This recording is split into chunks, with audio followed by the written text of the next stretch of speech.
আমার আল্লাহ পাক রব্বুল আলামিন তিনি তিনার কালামের মাধ্যমে অত সুন্দর করে ঘোষণা দিয়ে বলছেন, ইয়া আইয়ুহাল্লাযীনা আমানু তাকুল্লাহ, ও আমার বিশ্বাসীরা, ও আমার বিশ্বাসী বান্দারা, তোমরা শোনো, ইত্তাকুল্লাহ, আমি মাবুদকে তোমরা ভয় করবা। আস্তে করে বলি না সুবহানাল্লাহ। ভয় করো, কেননা আমি আল্লাহ পাক রব্বুল আলামিন এমন এমন বস্তু দুইটা সৃষ্টি করেছি, একটা হলো শান্তির জায়গা, আর একটার নাম হলো অশান্তি।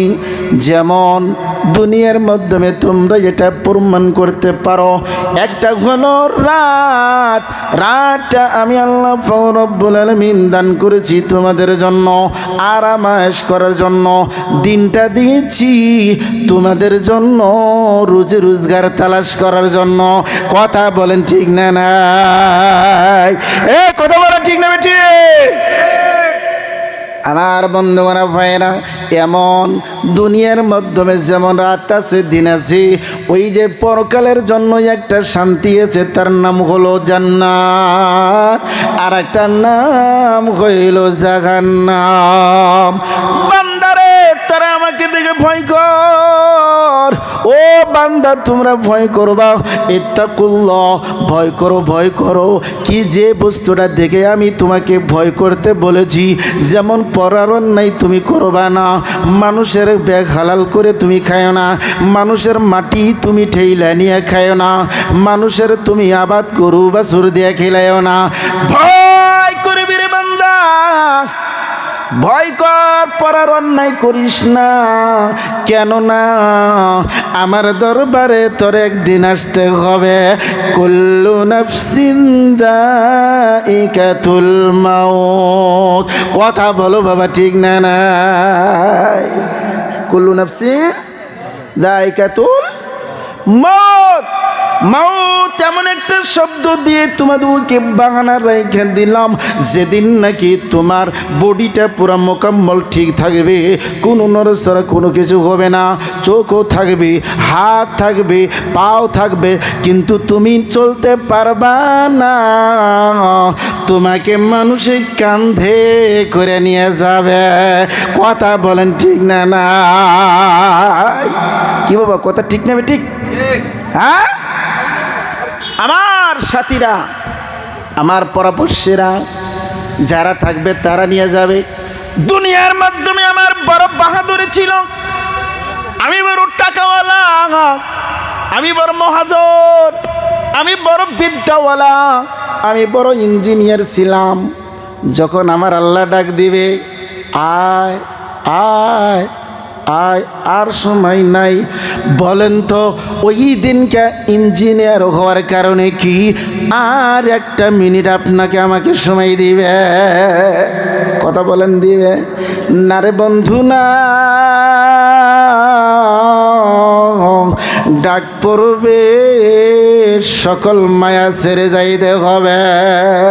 এই জন্য কবির মধ্যে বলেছেন, আজ মন মর চল চল রে ভাই, ঝরে দুটি আখি, ওই বুঝাইলে মন বুঝিস না তুই কোন জঙ্গলের পাখি রে। আজ মন মর চল চল রে, আজ মন মর চঞ্চল রে ভাই, ঝরে দুটি আখি, ওই বুঝাইলে মন বুঝিস না তুই কোন জঙ্গলের পাখি রে। আজ মন মোর চঞ্চল রে, মা কান্দিবে বেটা বেটা, বনে কান্দিবে ভাই, মা কান্দিবে বেটা বেটা, বনে কান্দিবে ভাই। নিজের স্ত্রী সেহু কান্দিবে ইয়ার তো কেহ নাই রে আজ মন মোর চল চল রে আজ মন মোর চল চল রে কাঁচা বাঁশের পালকি হবে শুকনো পাটের দড়ি কাঁচা বাঁশের পালকি হবে শুকনো পাটের দড়ি আত্মীয় স্বজনে মিলে রেখে আসবে আপন বাহারি রে আজ মন মোর চল চল রে আজ মন মোর চল চল রে আমের পাতা গরম পানি গোসল করাবে ঠিক না ঠিক কথা বলা ঠিক না নয় আমার বন্ধুরা ভাইয়েরা এই জন্য বলছেন আমের পাতা গরম পানি গোসল করাবে ওই গোসল করাইয়া তোমায় কাফনে বাঁধিবে রে আজ মন মোর চল চল রে কাফনে বাঁধিয়া তোমায় কাফনে বাঁধিয়া তোমায় আতর লাগাবে আতর সুরমা লাগাইয়া তোমায় ওই যে জাহানা যা পরাবে রে আজ মন মোর চল চল রে আজ মন মোর চল চল রে আমার বন্ধুগণ কারবা বাড়ি কারবা ঘর তোমার আমার একদিন ছাড়তে হবে তোমাকে আমাকে নিয়ে কবরে সবে মিনহা খালাকনাকুম وفيها نعيدكم ومنها نخرجكم تارة أخرى কিসের বাহাদুরি কিসের তুমি মৌলানা কিসের তুমি মুফতি কিসের তুমি রে কারি কিসের তুমি টাকাওয়ালা কিসের তুমি পীর তোমার আমার উপরে মানুষে মুঠে মুঠে মাটি দিবে কথা কোন ঠিক না না আমার আল্লাহ বলেন ইত্তাকুল্লাহ বান্দারে ভয় কর নবীজি আমার বললেন আল কবর রাউযাতুম মিন রিয়াজিল জান্নাহ আও হুফরাতিম মিন হুফারিন নার কবর হয়তো তোমার জন্য হবে একটা জান্নাতের টুকরার মধ্য থেকে একটা ঘর আর তা না হলে কবর হবে জাহান্নামের গর্তর মধ্য থেকে একটা গর্ত একবার জোরে বলা যাবে কি নাউজুবিল্লাহ যেদিন নাকি রে এমন একটা জায়গায় তোমাকে আমাকে শোয়াবে বন্ধুগণ দুনিয়ায় যখন তুমি আমি কোথায় যদি দুষ্টামি করি পুলিশে যদি ধরে নিয়ে যায় আমার বন্ধুগণ তোমাকে আমাকে বাঁচানোর জন্য ছেলে দৌড়ে দৌড়ে চলে যায় বাবাকে বাঁচাবো ভাইয়ে দৌড়ে যায় ভাইকে বাঁচানোর জন্য বন্ধুয়ে যায় বন্ধুকে বাঁচানোর জন্য আত্মীয় স্বজনে অনেকে দৌড়ে যায় সেই দিনকে বাঁচানোর জন্য 2 দিন 3 দিন রাখলো 1 সপ্তাহ রাখলো যদি তার জন্য জেল হইল 20 বছর রাখলো তারপরে ওই জেলের মাধ্যমে থাকার পরে কেউ না কেউ যায় তার সাথে দেখা করতে পারে ভালো মন্দ জিজ্ঞাসা করতে পারে একবার কথা বলো বন্ধুগণ ঠিক না না এ বাবা কথা বলেন ঠিক না বা ঠিক আমার বন্ধুগণ দেখা হয় বন্ধুর সাথে যে দেখা হয় ভাইয়ের সাথেও দেখা হলো ভাইকে বাঁচাও ভাই ভালো আছি আল্লাহর রহমতে মায়ে যদি চলে যায় মায়ের সাথেও দেখা হয় মায়ে কান্দে বাবা কোন দিন আল্লাহ তোমাকে বার করবে তবে কিন্তু তাও মাথাটা মুখটা দেখা যায় শরীরের অবস্থা কেমন আছে সেতটুকু দেওয়া যায় দেখা যায় কিন্তু এমন একটা নিদুয়ার পাথারে এমন একটা জেলখানায় বন্ধুগণ চলে যাব রে, জনমের মতো বিদায় নিব। বুগলে বসে বসে বেটিয়ে আব্বা আব্বা বলে কাঁদবে, শুনবো না। বেটায় বাবার জন্য কাঁদবে রে, ওই দিন কাজ আমি ওখানে থাকবো কিন্তু শুনবো না। বিবিও কাঁদবে, আত্মীয় স্বজনে কাঁদবে, কেউ আমরা শুনবো না। কোন অবস্থায় কবরে আছি কেউ দুনিয়ার মানুষে জানবে না। কথা কোন ঠিক না নাই? কথা বলেন ঠিক না বেঠিক? আমার বন্ধুগণ, এই জন্য তোমার আমার রাসূল জানিয়ে দিলেন, আল কবরু রাউযাতুম মির রিয়াজিল জান্নাহ। যারা দুনিয়ার মাধ্যমে ভালো কাম করে যাবে, যারা নেক আমল করে গেছে, রাসূলের তরিকা মোতাবেক, নবীজির কথা মোতাবেক যারা জীবনটা গড়ে গেল রে আমার বন্ধুগণ, যারা সাহাবাদের আখলাক মোতাবেক জীবনটা বানাইলো, যারা আকাবিরিনদের জীবনের মতো জীবনটা বানিয়েছে, যারা হক্কানি পীর মুর্শিদ তাদের জীবনের মতো জীবনটা বানায়া হালালকে হালাল মনে করেছে, হারামকে হারাম মনে কইরা এই দুনিয়ার থেকে বন্ধুগণ যখন সবর করলো, তোমার আমার নবী জানিয়ে দিলেন, যদি তার মৌতের সময় কালেমাটা নসিব হয়ে যায়, আমি নবী জানিয়ে দিলাম, যার মৌতের সময় কালেমা হয়ে যাবে, কালেমা পড়তে পড়তে যদি মৌত হয়ে যায়, আমার আল্লাহ সর্বপ্রথম আমার ওই উম্মতকে 1 নাম্বার পুরস্কার দিবে, সেটা কবরের আযাব মাফ। চিল্লা বলো না সুবহানাল্লাহ, নারে তাকবীর। এই হলো যারা দিন নিয়ে ঈমান নিয়ে দুনিয়াতে চলছে, তাদের ফজিলত। মৌতের সময় কালেমা মিলবে যাদের। আর যদি বন্ধুরে মান তাশাব্বাহা কওমিন ফাহুয়া মিনহুম, রাসূল বলছেন, যে যার সাথে তুমি ভালোবাসা রাখবা, আমার আল্লাহ তার সাথে তেমন তাকে হাসর করাবে। একবার জোরে বলেন না সুবহানাল্লাহ। মা মান আহাব্বা ইলাইহি, সাহাবা একজন জিজ্ঞাসা করলেন, নবী গো, ও রাসূল, আপনার ছাড়াই আমি ঠিক থাকতে পারি না। যতটুকু সময় নবী গো আপনাকে ছেড়ে বাড়িতে যায়, মনটা শুধু ছটপট ছটপট ছটপট করে, কোন সময় বা যায় আপনার চেহারাটা দেখব, আপনার চেহারাটাই আমি কোন সময় বা দেখতে পারি গো ইয়া রাসূলুল্লাহ, আমার কলিজাটা ভরে যাবে। নবী গো, আমরা হইলাম সাহাবা, আপনি হলেন রাসূল, জান্নাতের মাধ্যমে আপনার দরজা থাকবে আলাদা, আমরা থাকবো আলাদা। ইয়া রাসূলুল্লাহ, ইয়া হাবিবাল্লাহ, দুনিয়াতে আপনাকে 1-2 ঘন্টা যদি আমি না দেখি, আমার মনটা শুধু হৃদয় বিদারক হয়ে যায়।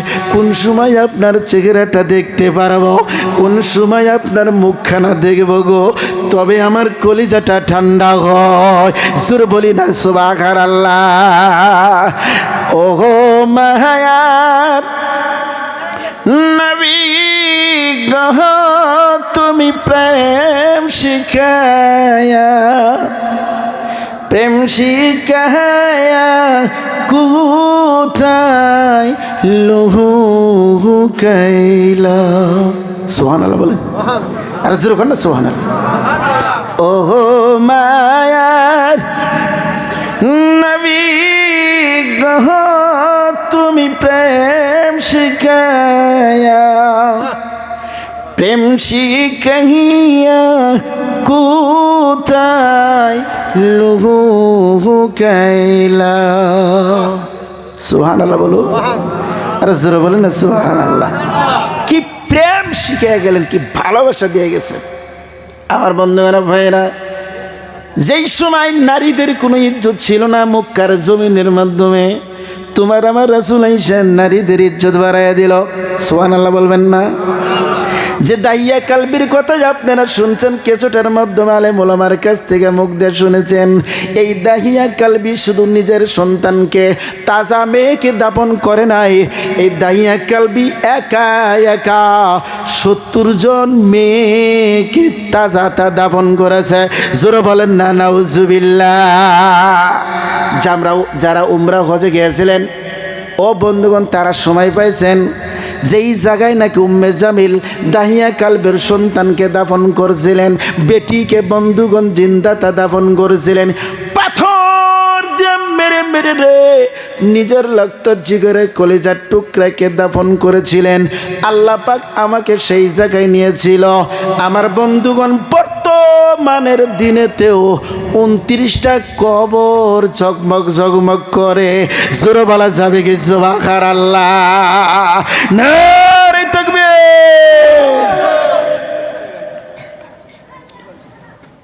আমার ভাইরা, আল্লাহ আমাকে দেখা এনেছে, আরে কান্দিলাম। আল্লাহ, এমন একটা দিন ছিল বেটি হইলে তার কোনো ইজ্জত ছিল না, বেটি হইলে তার কোনো মান ছিল না রে আল্লাহ। তুমি এমন একটি দয়ালু নবী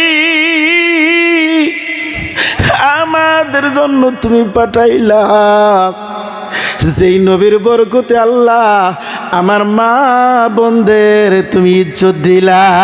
সূরা বলেন না সুবহানাল্লাহ। যেই নবীর বরকতে রে ও দুনিয়ার ভাইরা বলতেছিলাম, আল্লাহ যেই দুনিয়ার মাধ্যমে যে মার সম্মান দেওয়ার কারণে রে আজকে তুমি জগতের মাধ্যমে সকল বেটা বেটির জান্নাতের দরজা রাখলাম মায়ের পায়ে। জোরে বলি না সুবহানাল্লাহ। তোমার আমার নবী ডাক দে বলেন, হুমা জান্নাতুকা ওয়া হুয়া নারুক। হয়তো তোমার বাবা মা হবে জান্নাতের দরওয়াজা, হয়তো তোমার জন্য হবে জান্নাতের টুকরা, আর তা না হইলেও তোমার জন্য জাহান্নাম। একবার জোরে বলা যাবে কি নাউজুবিল্লাহ। আমার বন্ধুগণ, আমার গলার আওয়াজে দিশা পাইতেছেন যে হুজুরের গলা বসছে, কথা কোন ঠিক না নাই? এই বন্ধুরা, দিশা পাইছেন না নাই?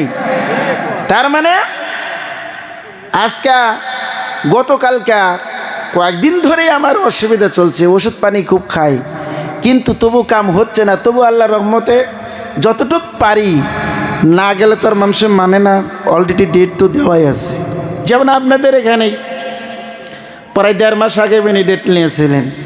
এখন যদি না করি, প্রেসিডেন্ট সাহেব নিজেই, সেক্রেটারি সাহেব নিজেই ফোন করছেন আমাকে, হুজুর আসা লাগবে।